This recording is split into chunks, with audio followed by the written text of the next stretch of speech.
How's everybody doing today? Great. You guys excited about the walk later on? And how many people have never seen me speak before? Show of hands. Yes. Awesome. That means I can mold you any way that I want. Only kidding. My name is Sergei.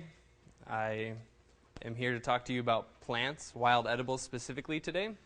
But before I get into wild edibles, I just want to give you a brief journey through my life in healthy foods. It started when I was just 5 years old in Russia. That's where I was born. My family came from there. We started eating super greasy Russian food, which led me to a state of pre-diabetes. And then when we immigrated here in 1990 and saw how much more amazing, decadent food there was in America, that led me to type 1 diabetes. The transition from Russia to the States was pretty incredible. In Russia back then, if you went to the store, there was one type of coffee, cabbage, carrots, and vodka and meat, and that's about it. Versus going to Safeway here, where you have 50 types of coffee, 40 different types of cheese, all the meat you could ever dream of, and everything was packaged in boxes. And it seemed so scientific, we thought Americans could not possibly do it wrong, right? So we embraced American culture, started eating traditional, standard American diet, and within 3 years of being in America, my mom was diagnosed with arrhythmia. Like I said, I got type 1 diabetes. My dad got hyperthyroid and arthritis, and my sister had asthma. So we all got sick. We didn't know what else to do, so we turned to the medical system, and they pretty much told us exactly the same thing. Take these drugs or these pills for the rest of your life, and you'll never get better. Right? So where's the incentive in that? At 9 years old, when I was diagnosed, those were just big words. I didn't really know what was going on. I knew I had some symptoms that were inconvenient. I was constantly going to the bathroom, always thirsty. Sometimes I would faint because my blood sugar got too low. But I didn't comprehend what was going on. So my mom got really worried, and she was the driving force behind why I'm healthy today, and I'm very grateful for my parents. She went to several different doctors, all of which told her that if I have diabetes, I either need a pancreas transplant, which is $50,000, or synthetic insulin for the rest of my life, and I would eventually wear out my liver and need a pancreas transplant anyway. Maybe even end up in a wheelchair. And so that didn't seem like a good alternative or a good way to solve what was going on.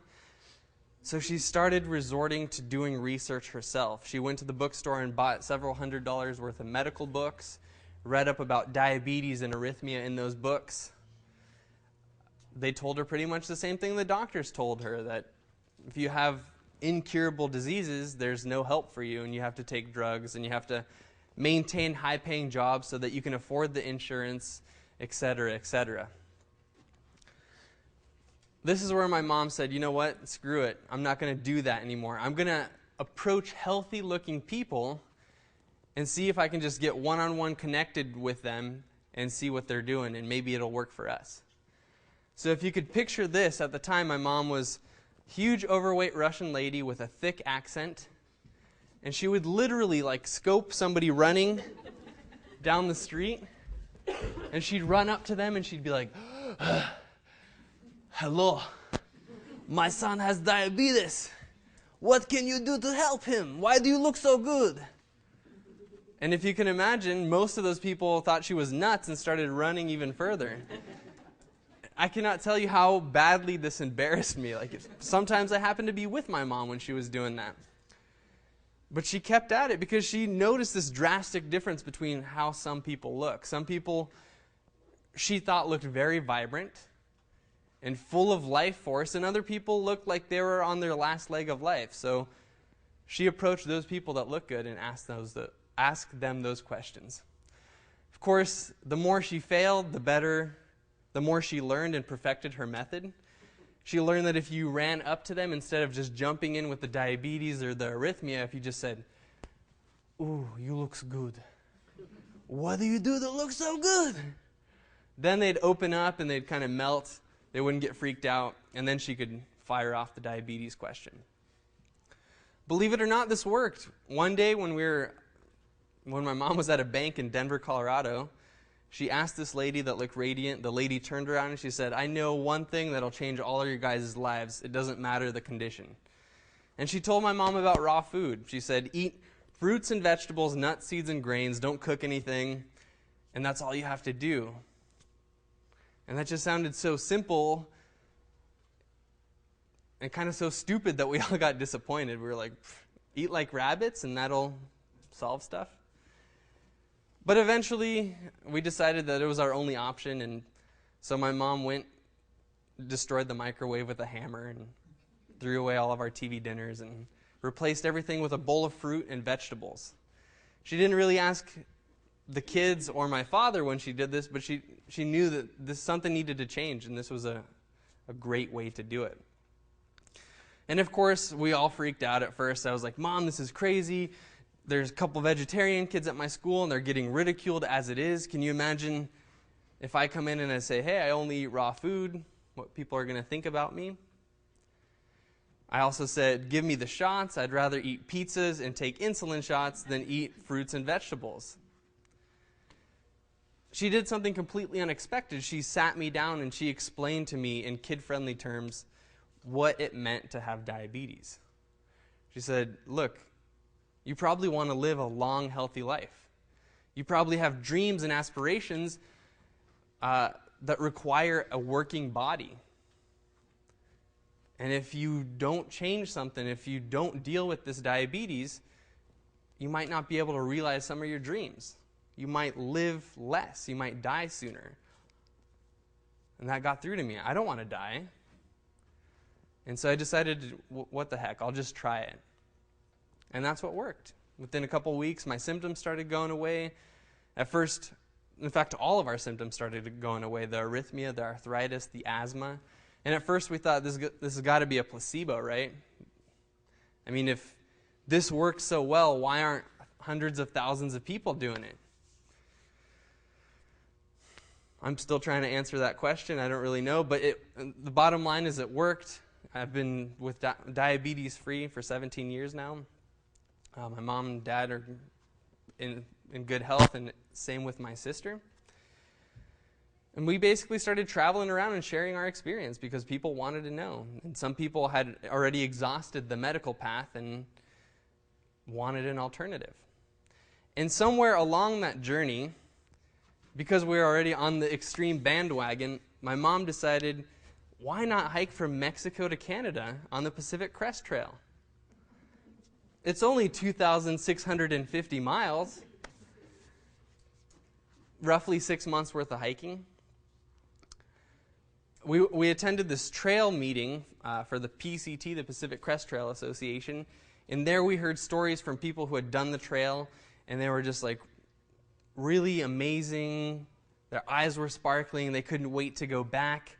And so we decided that prior to hiking the 6-month hike, we were going to just do a 7-day hike just to see how we weathered.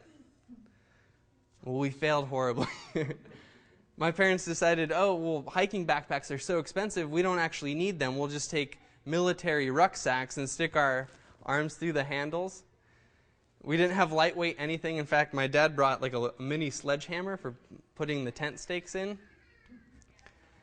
And when my mom, at the end of the 7 days, still said, "Hey, I still want to do this trail," my dad started crying. Because they say in Russia, the man is the head of the household, but the woman is the neck, so wherever the neck turns, the head has to go, right? And he knew that if she was still determined to hike this trail, we were doing it. Well, that day approached. We were going to leave in April 14th, 1998. Start at the Mexican border and make our way slowly up the west coast through California, Oregon, and Washington, and hopefully end up at the Canadian border. Now, when you're hiking for 6 months, you can't pack that much food on your back, right? So what we read in a book is that you have to make yourself food parcels and then send them to yourself general delivery, so that every 100 miles when you walk through that little town, you could grab that box of food, throw it in your backpack, and keep going. So we were in Southern California getting prepped. It took us a couple months to gather up enough food. We went and did some work trade with the date people, and they hooked us up with about 5 to 10 dates per person per day, and then we volunteered at a couple other farms, and then we used what little money we had to buy nuts and seeds and rolled oats. And we filled our friend's garage with all this food, which I spent many hours taping and repackaging into little boxes that we later mailed. And like I said, we'd only hiked that one 7-day hike before, so we really didn't have any prior knowledge to how much 5 hungry hikers could eat. Oh, by the way, the 5th hiker was my cousin. My uncle sent her to live with us for a year from Russia because he thought it would be nice for this young girl to get a well-rounded American experience, right? Little did she know, she came into this family that for 6 months of that experience would be hiking in the forest. So we packaged our food. Our friend dropped us off at the Mexican border, and we started hiking. And after about a mile, we stopped to take a rest because we were really tired. And we realized that all these games and all these things that we brought to occupy our time were way too heavy. So we started throwing our excess junk out. Our friend had followed us, luckily, so we unloaded them in his car, to the point where we actually cut the handles off our toothbrushes because we wanted to save as much weight as possible. So we just had the little bristles. And we hiked and we ate, and pretty soon we ate all of our food. And it took us 2 more days to hike on empty stomachs to get to the next post office to pick up our food parcel. So we picked it up and thought, maybe we should ration it out better so that it'll last longer. We tried, and again, we ran out of food before we got to the next post office. And this was a little bit alarming. You know, it's not very much fun to fast as it is, let alone when you're exerting yourself physically hiking through the mountains. And the Pacific Crest Trail especially is called the Pacific Crest because you end up hiking up all the tallest crests on the West Coast. So you walk down to the lowest points and the tallest points, and pretty soon it got pretty bad. We were needing more calories, and we were faced with the decision, do we quit the trail because we don't have enough food, or do we find some way to improvise? And we did this trail on the cheap. We didn't have thousands of dollars to go out and just buy more food. It was either you improvise or you quit. And during one of these serious discussions, we were just uncertain. We were sharing our thoughts. The great thing about our family dynamic is my parents would always include us in the decision-making process. Even though we were young, I was 13 years old, they would always sit my sister, my cousin, and I down and say, hey, what do you guys want to do? What do you think we should do? Do you want to continue hiking? And it felt very nice as a kid to be part of that decision-making process. So during one of these times we were sitting, we had a talk and basically said, hey, it looks like we're going to have to quit. My mother then went to a nearby stream to wash her face, and she noticed a plant that looked very similar to celery. She picked it, she smelled it, it smelled just like celery. And we knew better than to eat things out in the wild, so she brought it back, and we all kind of investigated it. My dad was the boldest. He said, you know what, I'll try a little piece, and if I die, it'll be the least amount of blow to the family because I don't speak English anyway, and all of you guys do. That's Black Russian humor, by the way. So he tried a little bit, and after 15 minutes, he was still alive, so he tried a little bit more. It was a very long, tedious process, but we did determine that it was actually wild celery. And 2 days later, when we were in the next town, we were walking by a used bookstore and saw a copy of a wild edible book by Lee Allen Peterson. It was like one of the original books on wild edibles. So we picked it up for a couple bucks, and we started flipping through the pages, and sure enough, identified what we had eaten as wild celery. Also, while flipping through the pages, we noticed a lot of the plants that we'd been hiking by, as edible plants, and it told us how to use them and how nutritious they were.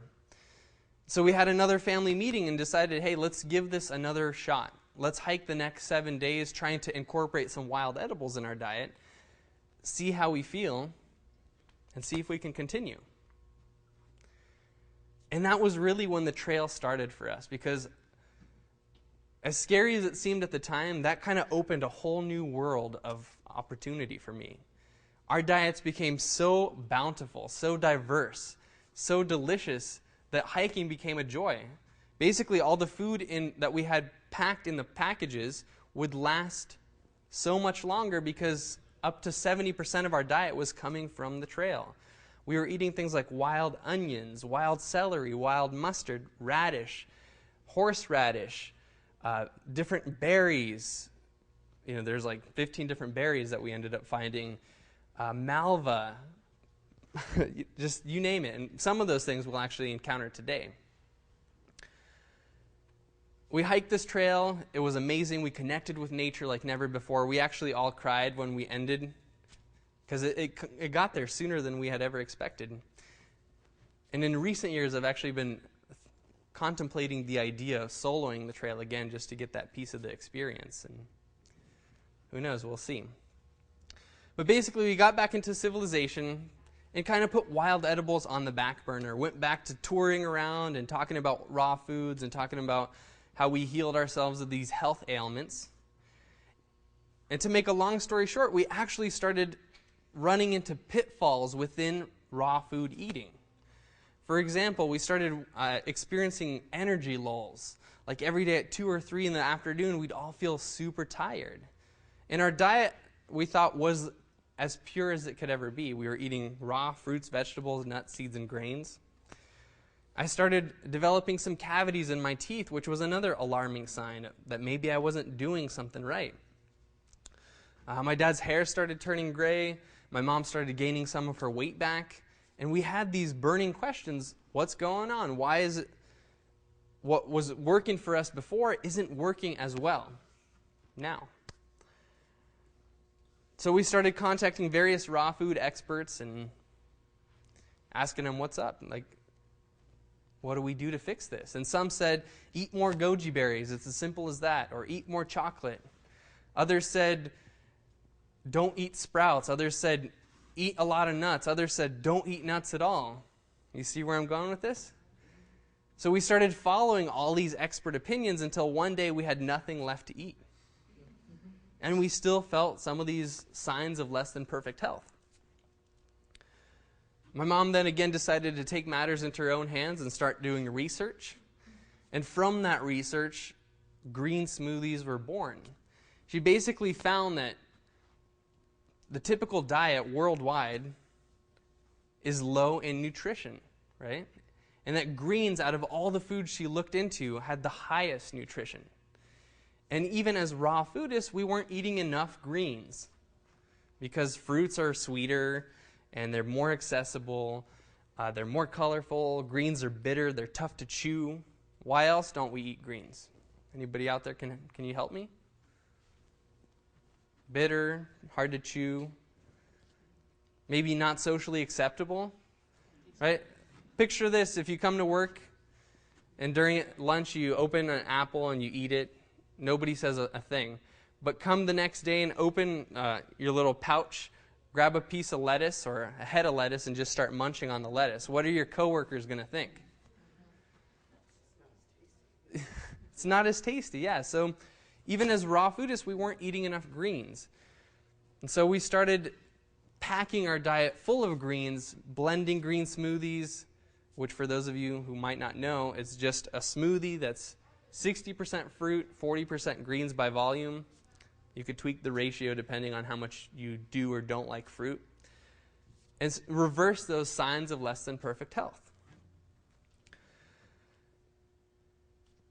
And like I said, that fixed all those problems.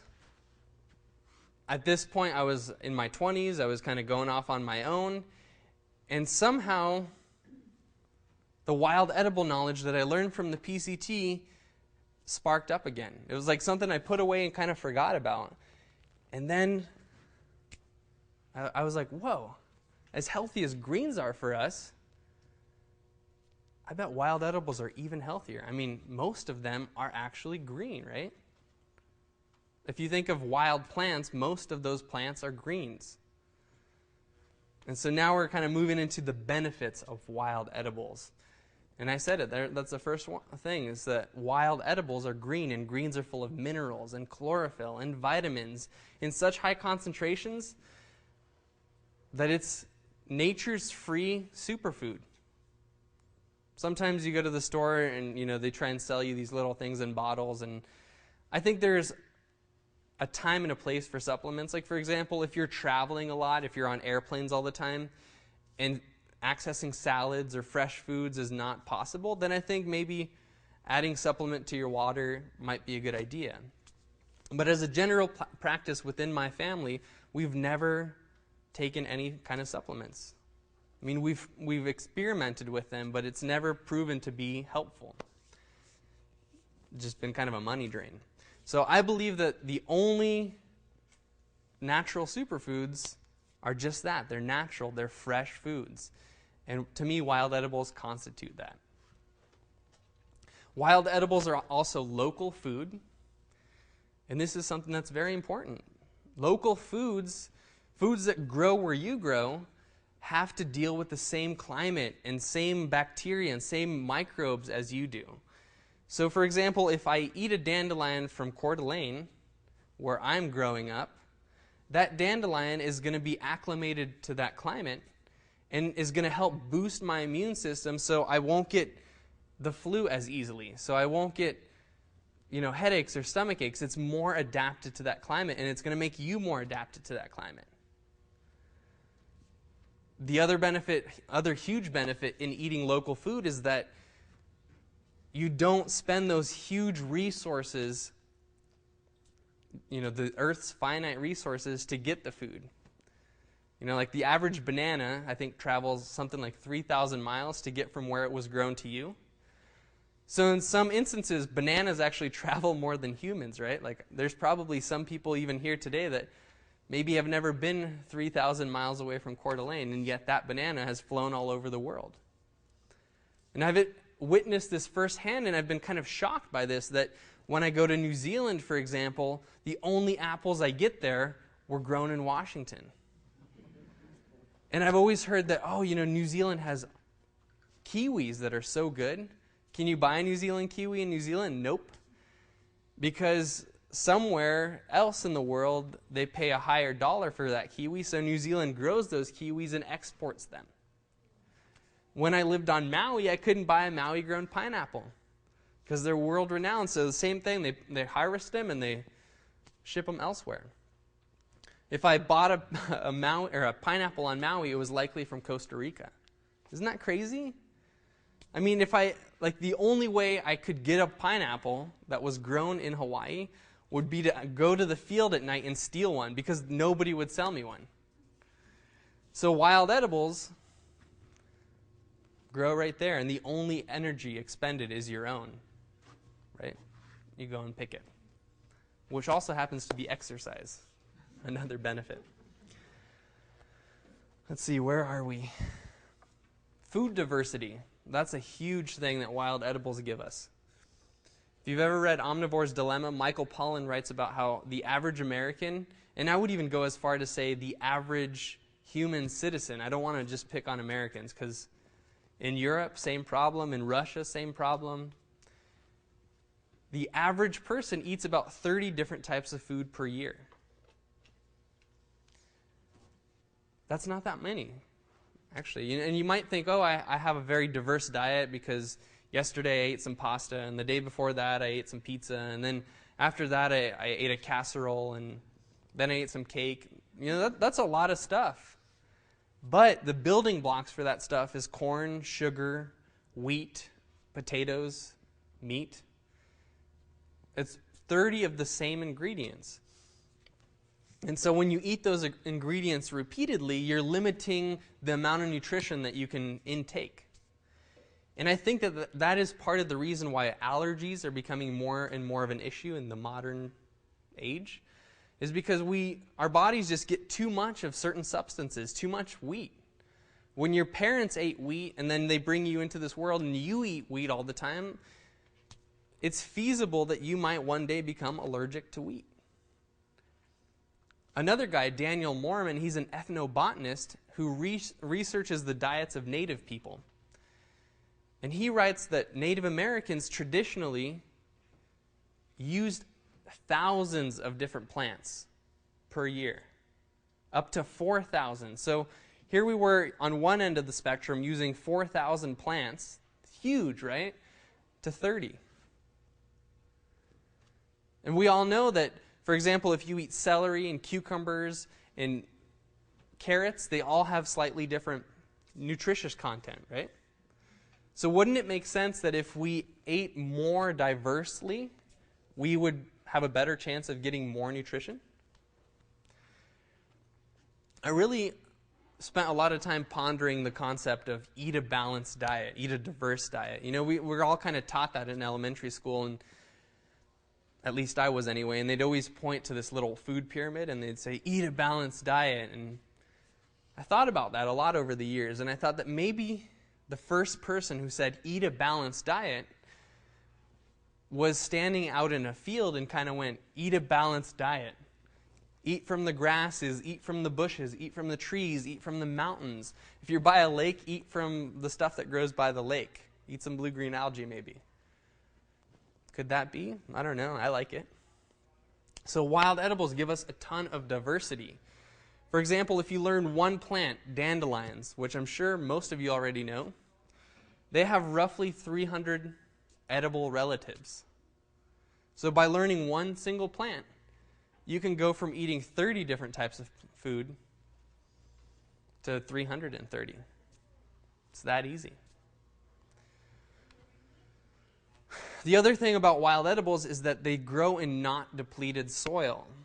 Even organic farms, the best organic farms, in order to survive, they got to grow the same crops in the same soil. And you know, if you're lucky, that farm will sometimes rotate some soybeans in there to put some nitrogen back into the soil, but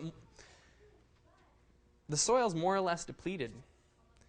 Whereas if you harvest a dandelion growing from a park or some wilderness, it's likely not been overused, and so there's going to be more minerals in the soil. On that same subject, wild edibles often have longer root systems, so even if the topsoil is depleted, they can penetrate deeper and draw out more minerals. For this reason, you may have noticed that sometimes in the summer, when all the grass dies because you haven't been watering it enough, dandelions will remain green. Have you ever noticed that? Is it because there's some kind of secret Coeur d'Alene superhero that runs around at night watering only the dandelions? I think not. It's those long roots. And if you ever tug on a dandelion, it's very tough to pull it out of the ground. So long roots, more minerals. I'm kind of skirting around the fact, probably the biggest benefit is that they're free, right? Wild edibles are free. And let's face it, food costs a lot. I recently saw this little news clip from Mint.com. The average American spends $580 on food and drinks every month. I would say that I spend more than that. Because the average person goes to the store and they spend $42 buying groceries. I can never go to a health food store without spending more than $80 or less than $80, right? You buy a couple items and pretty soon you're like, whoa, that's a lot of money. Average restaurant visit, $29. All that accumulates. I've been living for the last 2 years in Montana, and during the winter, you can't really do a lot of edibles. But during the summer, it's so bountiful that 70 or 80% of my diet is free. I'm not kidding you. I go out and I harvest purslane, and I dry and I freeze it, and I put it into crackers, I put it into my smoothies. The bulk of my diet is free.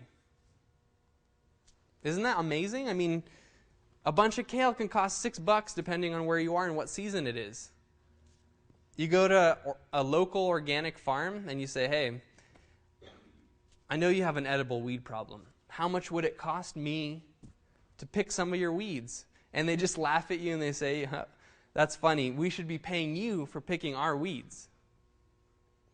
Right? That's an endless amount of greens that you can have in your diet for free. The other thing is it exposes us to nature, and that's becoming more and more of an issue in the society we live in, especially for kids. There's great books written about it. One is called Last Child in the Woods. Anybody ever seen that title? It's basically saying that kids don't spend time outside anymore. And as I'm looking around, everybody, the bulk of the people here seem to like they're 30 and above. You guys are kind of the last generation. I'm kind of the last generation that grew up without the internet, without a huge amount of video games. We were the last generation that played outside. And the thing about playing outside is that there's natural benefit to just being out there. When you look at a landscape or an ocean or a lake or put your bare feet on grass, your heart rate and cholesterol go down. Your mind relaxes. You're able to de-stress. This is scientifically proven in many cases.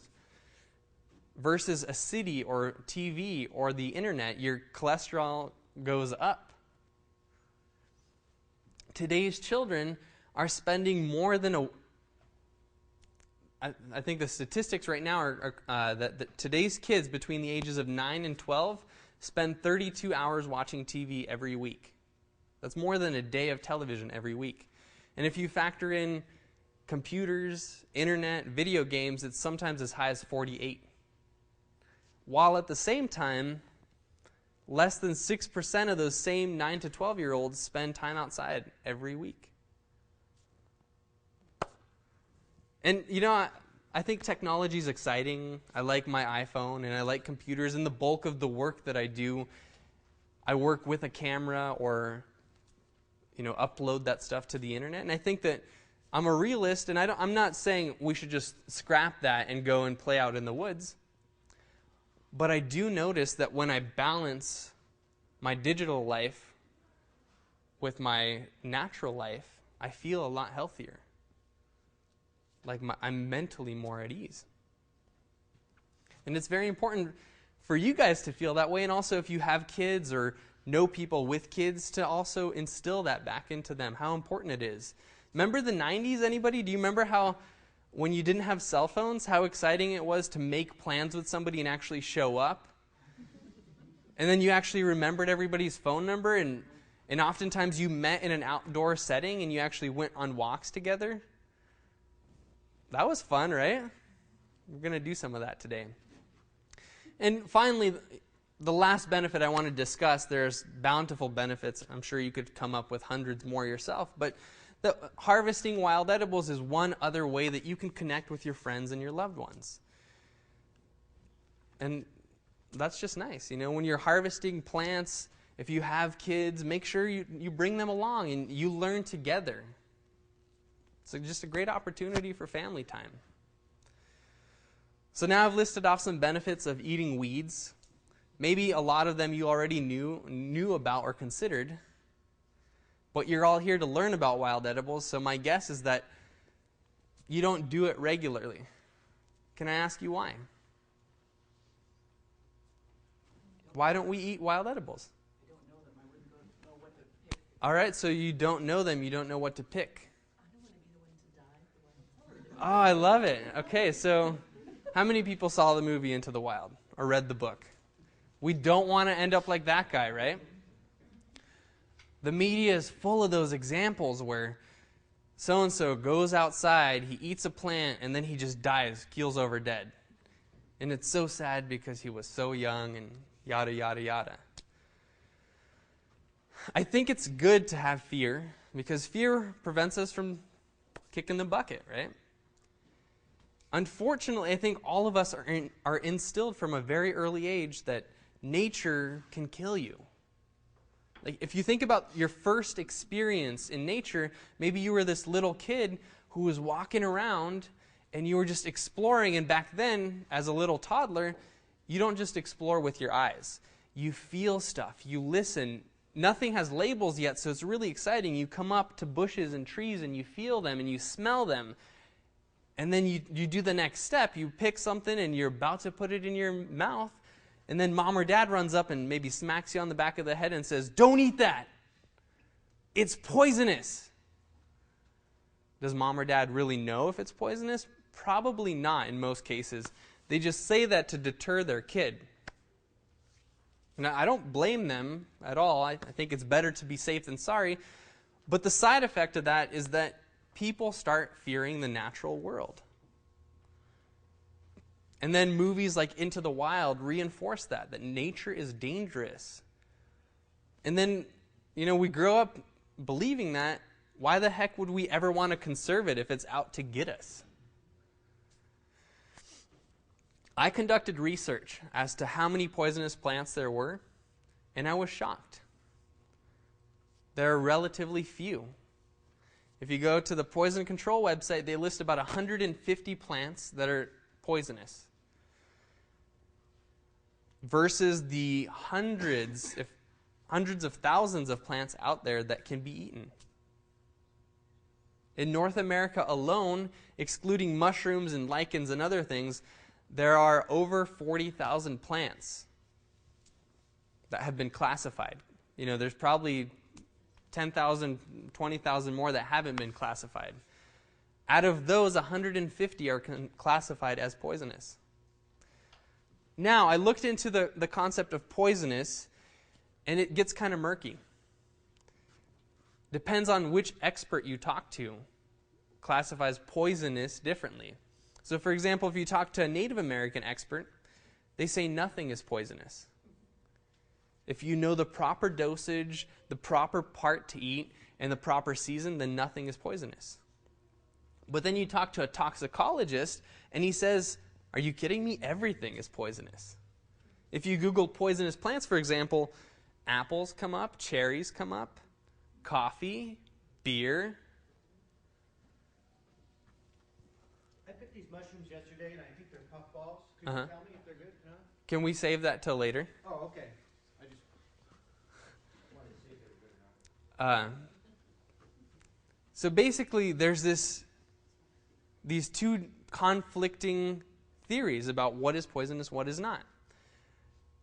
I tend to side with Native Americans because I think that most food has small quantities of poisons, of alkaloids, that are in there engineered to prevent us from eating one food every single day, all year long, right? In fact, if we live close to nature, this would be impossible because things are in season for a short amount of time. I could eat kale for as long as it was spring and summer, and then the kale would go away, and I'd have to eat nuts or acorns or something else until the seasons changed again. So if you look at food from the point of a toxicologist, they look at all the different elements within food, and of course they're going to find poisonous elements. That's why they classify cherries and apricots and almonds and beer and coffee poisonous.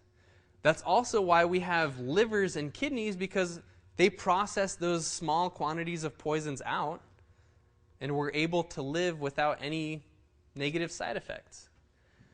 Interestingly enough, in small quantities, a lot of these elements actually help our bodies. Like, for example, the arsenic found in apple seeds explodes cancer cells. Now, if you ate a whole bucket of apple seeds, that might not serve your body, but if you eat an apple with its seeds, that actually does good things to you.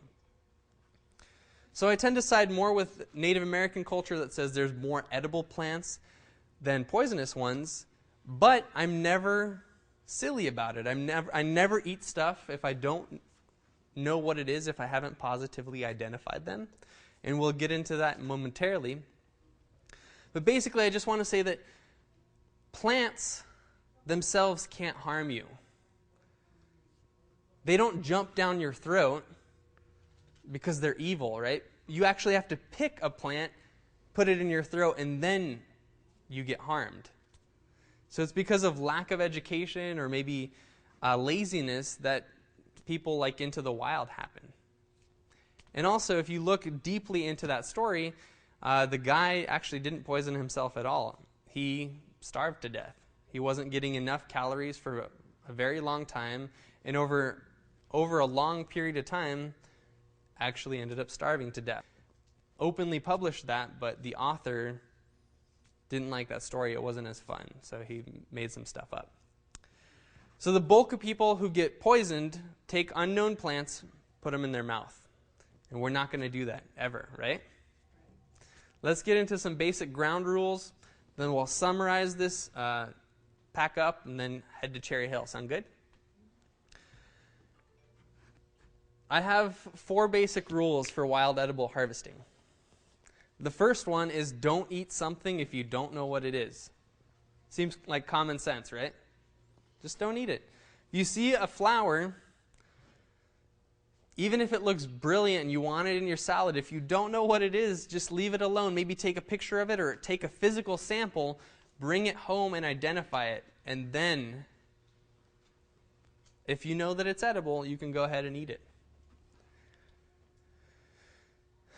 Rule number 2, don't mix different edibles. So for example, Sergei told me that, I'm talking in third person here, you got to excuse me, but Sergei told me that miner's lettuce, dandelions, and purslane were all edible. So I'm going to throw them in a smoothie or in a salad and eat them. Because wild edibles are going to be new foods to you, you want to approach them as though they are potentially going to cause an allergic reaction. So eat them one at a time until you are absolutely sure that your body reacts positively to them. And on that same note, rule number 3 is eat things for the first time in small quantities. So just because I tell you that dandelions are edible, again, you're going to approach new foods, and you want to do it slowly to make sure that your body reacts positively to them. As adults, we don't really ever experiment with food. That's why we figure out what we're allergic to as kids, because things are new back then. And then we kind of get in our little comfortable path and we stay there.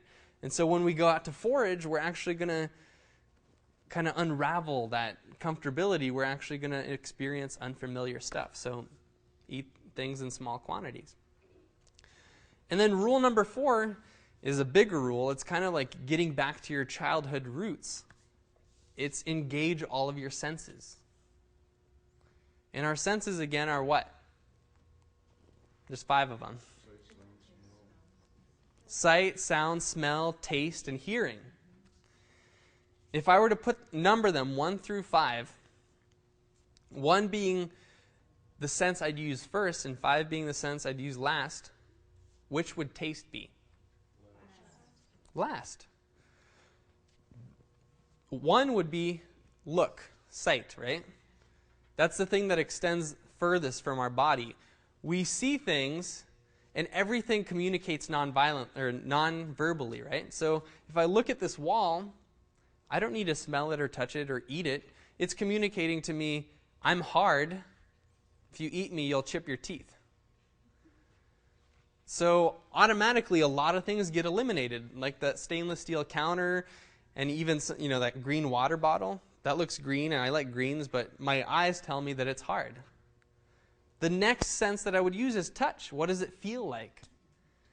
And some leaves are very tender, and other leaves are very cardboard-like. Maybe something's confusing you, by just looking at them, you're not sure if they're hard or pleasant or what. You can actually come over and feel it, right? So sight, touch, smell. What does it smell like? Some plants smell very pleasant, and when you crush them up, you're actually going to start salivating. Often that's a really good sign. Other plants like hemlock, which we'll actually encounter today, if you were to smell it, it smells kind of repulsive. And so you want to get away from it as fast as possible. Some plants have a very strong chemical smell.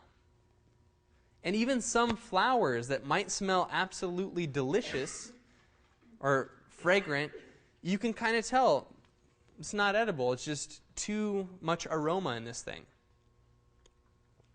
Next is hearing. Native Americans say, listen to the plant. This might sound really silly because, like, what is it going to say? It doesn't have a mouth. But I could tell you this, that when we were hiking for 6 months, we got so in tune with nature that we would notice certain things we never would have living in a city. Like, for example, we were always tuned into what the weather would be like. We didn't have any weather person to tell us the rain was coming, but we would notice certain things in the air, like some static would build, or like maybe the hair on my arm would stand up when there was going to be a thunderstorm, or when it would freeze at night. In that same manner, we would also kind of deduce what was likely edible and what was poisonous. So in a way, the plant was communicating. I also like to interpret this as hear your surroundings. Like, for example, is there a road near where you're harvesting? Because automobiles often imply pollution. Do you hear anybody mowing the lawn or anybody spraying? Hearing is being aware of your environment. All things important to consider. And finally, the last sense is the sense of taste, where you're going to take a little piece, and you're not just going to gorge yourself full of this unknown edible or this known edible. You're going to take a little piece and you're going to rub it on your lip, or maybe take a tiny little piece and put it under your tongue, because those areas are super sensitive. And if you have any kind of allergic reaction, just rubbing it on your lip will keep it to a minimal. That's what my dad did with the celery originally. He ate a tiny little piece. And even if we had been terribly mistaken, and that was hemlock, for example, that tiny little piece on your lip wouldn't kill you. You'd actually need to eat a lot of it. So if you follow all 4 of those pretty simple common sense rules, that ensures 99.99999% safety, I think. I mean, I've been doing this now for over 10 years, and I'm still alive.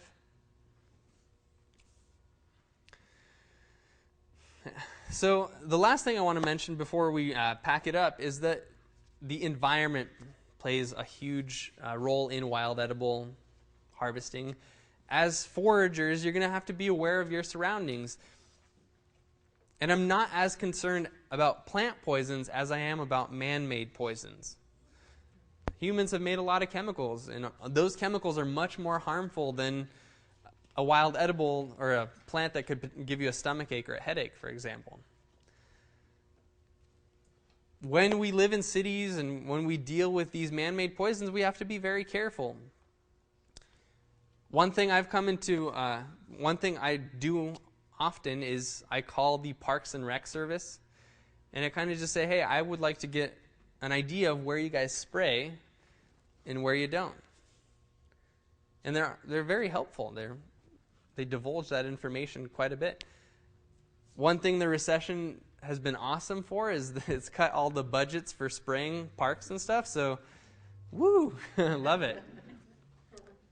It's a good idea to not harvest near roadways. You can safely harvest near a road, but you got to give yourself enough distance from that road. I think that safe distance is 70 to 100 feet. And also use common sense there too. Like, for example, if the road is on a hill and I see like miner's lettuce growing near the road, I would go uphill instead of downhill, right? Because if it rained, the car runoff would go downhill. I do think that you can harvest wild edibles in a city safely. And by nature, edible weeds help draw out pollutants from our bodies. So if you happen to get some chemicals in your system, it'll likely work itself out. But it's good to think about these things when you're going in so that you stay as safe as possible. Sound good? So maybe I'll just answer some questions briefly, and then we'll go. Any questions on what I've talked about thus far? Yeah, what do you feel about, like, picking the plant and parasites and things like that? Do you have any comment on that? Can you be more specific about parasites on the plant? I mean, to me, I've been taught that you're always supposed to wash Mm-hmm. your produce and things that you eat, Mm-hmm. because they can have parasites on them or whatever. I'm glad you asked that question. That's a very good question. So in my own practice, depending on how far out and how pristine the area is, like for example, if I'm backpacking, I never wash what I pick because I feel pretty certain that it's as clean as it's going to get. Now, some people in the past have said, well, how do you know that an animal hasn't peed on it or whatever? And I can't be totally certain. And if I'm ever in doubt, I will rinse it in a stream. But I like to turn that question around and say, hey, well, how can you be certain that a deer didn't pee in your cabbage patch, Animals are all over the place. Parasites can't live in a healthy body. Basically, parasites, why is it that there's microbes and bacteria all around us and yet we're still kicking? Because they eat dead matter, right? So somehow they have this way of figuring out what is dead and what is living. That's why if you eat good food, you never have stuff fermenting in your stomach and your intestines. Parasites won't be as big of an issue because things are constantly moving through you quickly and there's nothing for them to eat. So my mom has a really great chapter on bacteria in her book, 12 Steps to Raw Food. I should also mention that I'm moving back to Oregon in 2 days, and I don't really want to take any of my books with me because my car is full as it is, so everything's 50% off, and if you buy $30 worth of books, you get a free DVD and CD. But that'll be my only plug for today.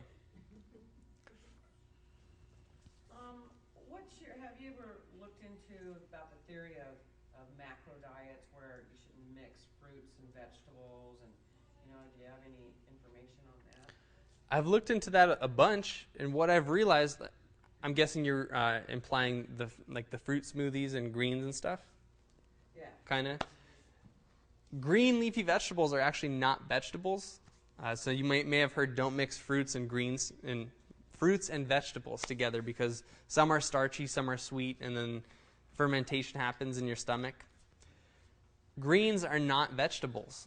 Greens are actually more resemblant of flowers. They don't have starch in them. They have a very low sugar content. And so if you know just that little piece of information based off those same food charts, I'm not actually contradicting anything. If you make a smoothie that has beets and apples, for example, then you might have some gas or some discomfort in your stomach. But blending green leafy vegetables, things like lettuce and kale and mint with sweet fruit is actually a good combination. Will you share your favorite wild edible smoothie? Oh gosh. So I get that question a lot. What's your favorite recipe, wild edible smoothie or not? It's kind of whatever's in season. I really try and diversify my diet as much as possible so that I'm not eating the same stuff over and over again. In fact, sometimes in my classes I give smoothie samples and people love it so much that they go home and they make that kale banana mango smoothie for 3 months every single day. And then they run into that problem where the alkaloids from the kale build up and your body just wants some other kind of green, some other ingredients. And then they start feeling stomach aches, that kind of thing. So I don't have a particular green smoothie recipe that's my favorite, but currently miner's lettuce is very much around and thriving. So I've been doing miner's lettuce with some apples and pears. That's been treating me really well. Chickweed. So I noticed the pears in the store right now are pretty darn hard. Mm-hmm.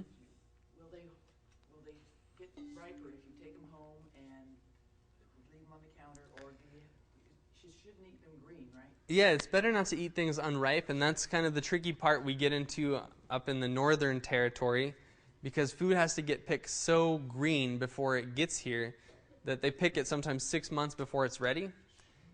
Unfortunately, that fruit doesn't often ripen. In fact, I bought some kiwis at Costco. I should have known better. As hard as they were at Costco, a month later, they pretty much went from hard to rotting.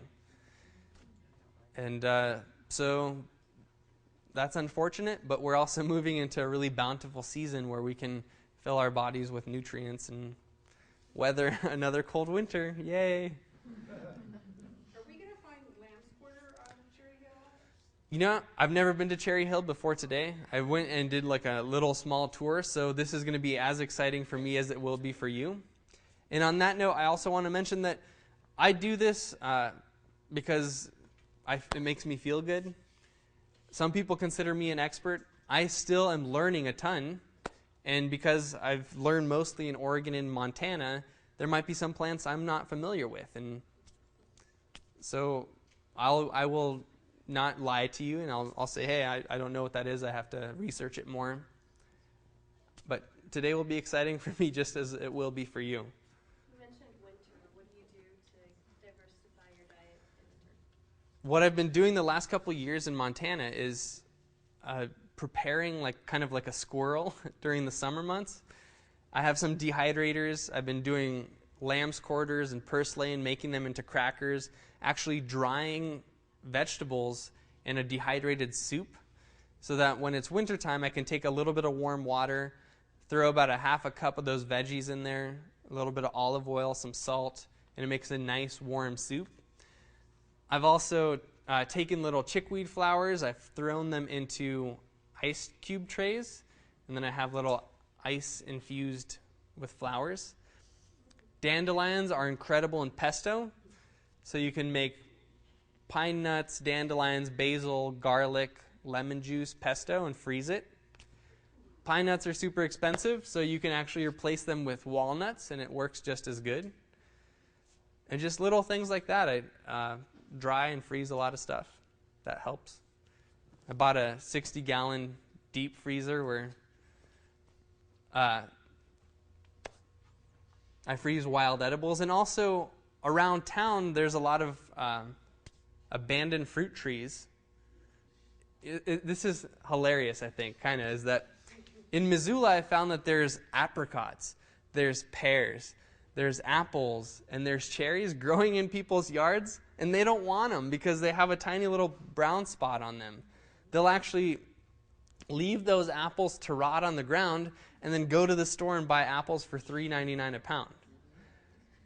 And during one of these little gleaning ventures, I knocked on this lady's front door because she had beautiful apples. And I was like, do you mind if I pick some of your apples? I'm happy to even kick down a few dollars, you know.